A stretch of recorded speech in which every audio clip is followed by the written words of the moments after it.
ಎಲ್ರಿಗೂ ನಮಸ್ಕಾರ. Welcome to all. ಇವತ್ತು ನಾನು ಈ ವಿಡಿಯೋದಲ್ಲಿ ಚಂಪಾಕಲಿನ ಮನೇಲೇ ಹೇಗೆ ಮಾಡೋದು ಅಂತ ತೋರಿಸ್ಕೊಟ್ಟಿದ್ದೀನಿ. ಈ ವಿಡಿಯೋ ಫುಲ್ ನೋಡಿ ನೀವು ಮನೇಲೇನೆ ಆರಾಮಾಗಿ ಚಂಪಾಕಲಿನ ಮಾಡ್ಕೊಂಡು ತಿನ್ಬೋದು. ಈವನ್ ಕೋವಾ ಕೂಡ ಹೇಗೆ ಮಾಡೋದು ಅಂತ ಈ ವಿಡಿಯೋದಲ್ಲಿ ತೋರಿಸಿದ್ದೀನಿ. ಬನ್ನಿ ಸ್ಟಾರ್ಟ್ ಮಾಡೋಣ. ನಾನು ಇದಕ್ಕೂ ಮುಂಚೆ ರಸಮಲೈ ಹೇಗೆ ಮಾಡೋದು ಅಂತಲೂ ವಿಡಿಯೋ ಹಾಕಿದ್ದೆ. ರಸಮಲೈ ಮತ್ತು ಇದು ಆಲ್ಮೋಸ್ಟ್ ಒಂದು 80% ಪ್ರೊಸೀಜರ್ ಸೇಮೇ ಇರುತ್ತೆ. ಇವಾಗ ನಾವು ಫಸ್ಟು ಹಾಲು ಒಡಿಸ್ಕೊಂಡು ಪನ್ನೀರ್ ಮಾಡ್ಕೋಬೇಕು ಚಂಪಾಕಲಿ ಮಾಡೋದಕ್ಕೆ. ಅದಕ್ಕೆ ನಾನಿಲ್ಲಿ 1 ಲೀಟರ್ ನಂದಿನಿ ಹಾಲು ತೊಗೊಂಡಿದ್ದೀನಿ. ಹಾಲು ಸ್ವಲ್ಪ ಉಪ್ಪು ಬರ್ತಿದ್ದಂಗೆ ನಾವು ಅದಕ್ಕೆ ವಿನೆಗರ್ ಹಾಕಬೇಕು, ಯಾಕಂದರೆ ಅದು ಹಾಲು ಒಡಿಬೇಕು. ವಿನೆಗರ್ ಇಲ್ಲ ಅಂದರೆ ನಾವು ನಿಂಬೆಹಣ್ಣಿನ ರಸನೂ ಯೂಸ್ ಮಾಡ್ಬೋದು. ನಾನಿಲ್ಲಿ ವಿನೆಗರ್ ಹಾಕ್ತಿದ್ದೀನಿ. ನಾವು ವಿನೆಗರ್ ಹಾಕೋದ್ರಿಂದ ಇಮಿಡಿಯೇಟ್ 1-2-3 ಸೆಕೆಂಡ್ಸಲ್ಲೇ ಹಾಲು ಒಡೆದೋಗುತ್ತೆ. ಅದನ್ನು ನಾವು ಫಿಲ್ಟರ್ ಮಾಡ್ಕೋಬೇಕು, ಆ ನೀರು ಸಪ್ರೇಟ್ ಮಾಡ್ಕೋಬೇಕು. ಅದಕ್ಕೆ ನಾನಿಲ್ಲಿ ಒಂದು ಜಾಲರಿ ಥರದ ಪಾತ್ರೆ ತಗೊಂಡು ಅದ್ರ ಮೇಲೆ ಕಾಟನ್ ಬಟ್ಟೆ ಹಾಕ್ತಿದ್ದೀನಿ. ಅದರಲ್ಲಿ ನಾವು ನೀರೆಲ್ಲ ಸೋಸ್ಕೋಬೇಕು. ನಾವು ನೀರೆಲ್ಲ ಸೋಸ್ಕೊಂಡಾದಮೇಲೆ ಅದಕ್ಕೆ ಇನ್ನು ಸ್ವಲ್ಪ ನೀರು ಹಾಕಿ ಚೆನ್ನಾಗಿ ಕ್ಲೀನ್ ಮಾಡ್ಕೋಬೇಕು. ಯಾಕಂದರೆ ಅದರಲ್ಲಿ ಹುಳಿ ಅಂಶ ಇರುತ್ತೆ, ನಾವು ವಿನೆಗರ್ ಹಾಕಿ ಓಡಿಸಿರ್ತೀವಿ. ಆ ಹುಳಿ ಎಲ್ಲ ಹೋಗಬೇಕು, ಇಲ್ಲಾಂದರೆ ನಾವು ಚಂಪಾಕಲಿ ಹುಳಿ ಹುಳಿ ಬರುತ್ತೆ. ಅದಕ್ಕೆ ನಾನು ಇದಕ್ಕೆ ಇನ್ನು ಸ್ವಲ್ಪ ನೀರು ಹಾಕಿ ಚೆನ್ನಾಗಿ ಕ್ಲೀನ್ ಮಾಡ್ಕೊತಿದ್ದೀನಿ. ಅದು ನೀರು ಹಾಕಿ ಚೆನ್ನಾಗಿ ತೊಳೆದ್ಮೇಲೆ ಅದರಲ್ಲಿ ಒಂದು ಸ್ವಲ್ಪನೂ ನೀರು ಇಲ್ಲದೇ ಇರೋ ಥರ ಹಿಂಡ್ಕೊಳ್ಳಿ. ಹಿಂಡ್ಬಿಟ್ಟು ಅದನ್ನು ನಾನು ಪಕ್ಕಕ್ಕೆ ಇಟ್ಕೊತಿದ್ದೀನಿ. ನೆಕ್ಸ್ಟ್ ಇಲ್ಲಿ ನಾನು ಕೋವಾಗೆ ರೆಡಿ ಮಾಡ್ಕೊತಿದ್ದೀನಿ. ಚಂಪಾಕಲಿ ಮಧ್ಯೆ ಸ್ಟಫಿಂಗ್ ಮಾಡೋದಕ್ಕೆ ಕೋವನ್ನು ನಾನು ಮನೇಲೇ ಮಾಡ್ಕೊತಿದ್ದೀನಿ. ನೀವು ಹೊರಗಡೆ ಬೇಕಿದ್ರೂ ತರಿಸ್ಬೋದು. ಇದಕ್ಕೆ ನಾವು ಸ್ವಲ್ಪ ದಪ್ಪ ತಳ ಇರೋ ಪಾತ್ರೆ ತಗೋಬೇಕು, ಯಾಕಂದರೆ ನಾವು ತೆಳುವಾಗಿರೋ ತಳ ತಗೊಂಡ್ರೆ ಅದು ಒತ್ತೋ ಚಾನ್ಸಸ್ ಇರುತ್ತೆ. ನಾವು ತುಂಬ ಮಿಕ್ಸ್ ಮಾಡ್ತಾನೆ ಇರಬೇಕು ಅದು ಗಟ್ಟಿ ಆಗೋವರೆಗೂ. ಹಾಲು ಕಾಯೋ ಅಷ್ಟರಲ್ಲಿ ನಾನಿಲ್ಲಿ ಹಿಟ್ಟನ್ನು ರೆಡಿ ಮಾಡ್ಕೊತಿದ್ದೀನಿ. ನಾವೇನು ತೆಗೆದಿಟ್ಕೊಂಡಿದ್ವಿ, ಒಡಿಸ್ಬಿಟ್ಟು ಸೋಸಿ ಎತ್ತಿಟ್ಕೊಂಡಿದ್ವಲ್ಲ, ಅದನ್ನು ಚೆನ್ನಾಗಿ ಮಿದಿಬೇಕು. ನಿಮ್ಮ ಹಸ್ತದ ಸಹಾಯದಿಂದ ಒಂದು 15-20 ನಿಮಿಷ ಚೆನ್ನಾಗಿ ಮಿದಿಬೇಕಾಗುತ್ತೆ. ಮಿದ್ದಾದಮೇಲೆ ನಾನಿಲ್ಲಿ ಸ್ವಲ್ಪ ಕಾರ್ನ್ಫ್ಲೋರು ಮತ್ತು ಸ್ವಲ್ಪ ಅರಿಶಿನ ಕಲರ್ಗೆ ಹಾಕ್ತಿದ್ದೀನಿ. ನೀವು ಫುಡ್ ಕಲರ್ ಕೂಡ ಯೂಸ್ ಮಾಡ್ಬೋದು. ಅರಿಶಿನ ಮತ್ತು ಕಾರ್ನ್ಫ್ಲೋರ್ ಹಾಕಿ ಚೆನ್ನಾಗಿ ಮತ್ತೆ ಮಿದಿಬೇಕು. ಚೆನ್ನಾಗಿ ಮಿದ್ದಾದಮೇಲೆ ನಾವು ಅದಕ್ಕೆ ಈ ಸಿಲಿಂಡ್ರಿಕಲ್ ಶೇಪ್, ಚಂಪಾಕಲಿ ಯಾವ ಶೇಪಲ್ಲಿ ಇರುತ್ತಲ್ವ ಆ ಥರ ಶೇಪಲ್ಲಿ ಮಾಡಿಟ್ಕೊತಿದ್ದೀನಿ. ನಿಮ್ಗೆ ಯಾವ ಸೈಜಿಗೆ ಬೇಕೋ ಆ ಸೈಜಿಗೆ ನೋಡ್ಕೊಂಡು ಮಾಡ್ಕೊಳ್ಳಿ. ಇದು ನಾವು ಏನು ಸೈಜಲ್ಲಿ ಮಾಡಿರ್ತೀವಿ ಅದ್ರ 2ರಷ್ಟು ಆಗುತ್ತೆ ಸಕ್ಕರೆ ಪಾಕಕ್ಕೆ ಹಾಕಿದಾಗ. ನಾನು 1 ಲೀಟರ್ ಹಾಲಲ್ಲಿ ಮಾಡಿದ್ದೆ. 1 ಲೀಟರ್ ಹಾಲಲ್ಲಿ ಒಂದು ಮೀಡಿಯಮ್ ಸೈಜ್ 13, ಒಂದು 13 ಚಂಪಾಕಲಿ ಆಯಿತು. ನಿಮ್ಗೆ ಎಷ್ಟು ಬೇಕೋ ಅದ್ರ ಮೇಲೆ ನೀವು ಹಾಲನ್ನು ತಗೋಬೇಕು. ಒಂದು 1/2 ಲೀಟ್ರಲ್ಲಿ ಮಾಡಿದ್ರೆ ನಿಮಗೆ ಒಂದು 6 ಅಥವಾ 7 ಆಗ್ಬೋದು. ನೆಕ್ಸ್ಟ್ ನಾನು ಹಾಲು ಕುದಿಯೋಕೆ ಇಟ್ಟಿದ್ದೆ ಅಲ್ವಾ ಕೋವಾ ಮಾಡೋದಕ್ಕೆ, ಅದು ಆಲ್ಮೋಸ್ಟ್ ಅರ್ಧದಷ್ಟು ಆಗಿದೆ. ಕುದ್ದು ನಾವು ಮಧ್ಯದಲ್ಲಿ ಕೈ ಆಡ್ತಾನೆ ಇರಬೇಕು, ಇಲ್ಲಾಂದರೆ ತಳ ಹಿಡಿದು ಕಪ್ಪಾಗೋಗುತ್ತೆ. ಆವಾಗ ಕಲರ್ ಚೆನ್ನಾಗಿ ಕಾಣಿಸಲ್ಲ ಮತ್ತು ಸೀದೋಗಿರೋ ಸ್ಮೆಲ್ ಬರ್ತಿರುತ್ತೆ. ಸೊ ಅವಾಗವಾಗ ನೀವು ಕೈ ಆಡ್ತಾನೆ ಇರಬೇಕು. ನೀವಿಲ್ಲಿ ನೋಡ್ತಿರ್ಬೋದು ಕುದೀತಾ ಇದೆ.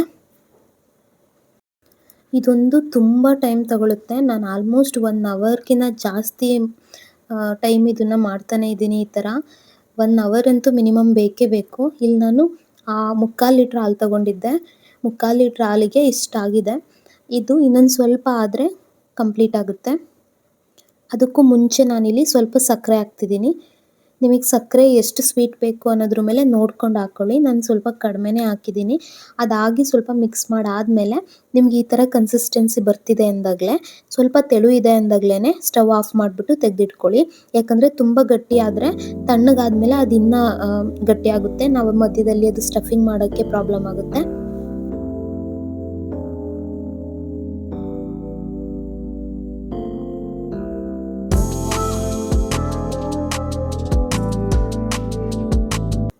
ನೆಕ್ಸ್ಟ್ ನಾನಿಲ್ಲಿ ಇನ್ನೊಂದು ಪಾತ್ರೆ ತಗೊಂಡು ಅದಕ್ಕೆ ಸಕ್ಕರೆ ಪಾಕ ಮಾಡ್ಕೊತಿದ್ದೀನಿ. ಚಂಪಾಕಲಿನ ನಾವು ಅದರಲ್ಲಿ ಬೇಯಿಸ್ಕೋಬೇಕು. ಸಕ್ಕರೆ ಪಾಕಕ್ಕೆ ನಾನು 1 ಕಪ್ ಸಕ್ಕರೆ ತಗೊಂಡು ಅದರ 5ರಷ್ಟು ನೀರು ಹಾಕ್ತಿದ್ದೀನಿ.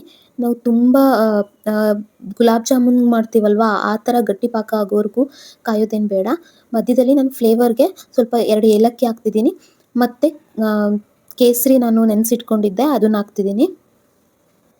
ಇದು ಚೆನ್ನಾಗಿ ಕುದಿಯೋದಕ್ಕೆ ಸ್ಟಾರ್ಟ್ ಆಗಬೇಕು. ಚೆನ್ನಾಗಿ ಕುದಿಯೋದಕ್ಕೆ ಸ್ಟಾರ್ಟ್ ಆಗಿದ ತಕ್ಷಣ ನಾವು ಮಾಡಿಟ್ಕೊಂಡಿದ್ವಲ್ವ ಚಂಪಾಕಲಿ, ಅದನ್ನು ಇದರೊಳಗಡೆ ಹಾಕಬೇಕಾಗುತ್ತೆ.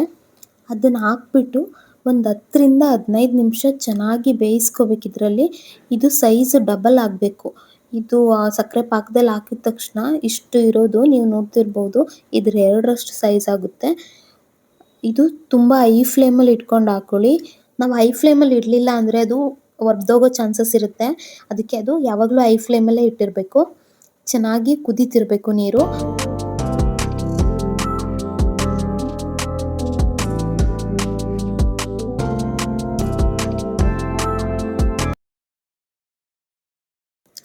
ಒಂದು 20 ನಿಮಿಷ ಚೆನ್ನಾಗಿ ಕುದ್ದಾದ್ಮೇಲೆ ಸ್ಟವ್ ಆಫ್ ಮಾಡಿ ಅದನ್ನು ತಣ್ಣಗಾಗೋದಕ್ಕೆ ಬಿಡಿ. ಅದು ತಣ್ಣಗಾದ್ಮೇಲೆ ಸ್ವಲ್ಪ ಫ್ರಿಜ್ಜಲ್ಲಿ ಇಟ್ಟರೆ ಅದು ಕೋಲ್ಡ್ ಆಗುತ್ತೆ. ಕೋಲ್ಡ್ ಆಗಿ ಆದಮೇಲೆ ಅದಕ್ಕೆ ನಾವು ಓಪನ್ ಮಾಡಿ ಸ್ಟಫಿಂಗ್ ಮಾಡಬೇಕಾಗುತ್ತೆ. ನೀವಿಲ್ಲಿ ನೋಡ್ತಿರ್ಬೋದು, ಅದು ತಣ್ಣಗಾದ್ಮೇಲೆ ನಾನು ಸ್ವಲ್ಪ ಹೊತ್ತು ಫ್ರಿಜ್ಜಲ್ಲಿ ಇಟ್ಟಿದ್ದೆ. ಅದಾದಮೇಲೆ ಇವಾಗ ಅದು ತುಂಬ ಕೋಲ್ಡ್ ಆಗಿದೆ. ಅದನ್ನು ನಾನು ಇವಾಗ ತಗೊಂಡಿದ್ದೀನಿ. ಒಂದು 10-15 ಮಿನಿಟ್ಸ್ ಫ್ರಿಜ್ಜಲ್ಲಿ ಇಟ್ಟರೂ ಸಾಕು, ಅದು ತಣ್ಣಗಾಗಿರುತ್ತೆ. ಇದನ್ನು ತಗೊಂಡು ನಾವು ಆ ರಸ ಎಲ್ಲ ತೆಗೆದು ಸ್ಟಫಿಂಗ್ ಮಾಡಬೇಕಾಗುತ್ತೆ. ಮಧ್ಯದಲ್ಲಿ ಕಟ್ ಮಾಡಿ ಅದನ್ನು ಸ್ಟಫಿಂಗ್ ಮಾಡ್ತಿದ್ದೀನಿ.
ಸ್ಟಫಿಂಗ್ ಎಲ್ಲ ಮಾಡಿ ಆದಮೇಲೆ ಅದ್ರ ಮಧ್ಯೆ ಒಂದು ಚೆರ್ರಿ ಹಾಫ್ ಚೆರ್ರಿ ಅಥವಾ ಒಂದು ಚೆರ್ರಿ ಇಟ್ಟರೆ ನಿಮಗೆ ಚಂಪಾಕಲಿ ರೆಡಿಯಾಗಿರುತ್ತೆ.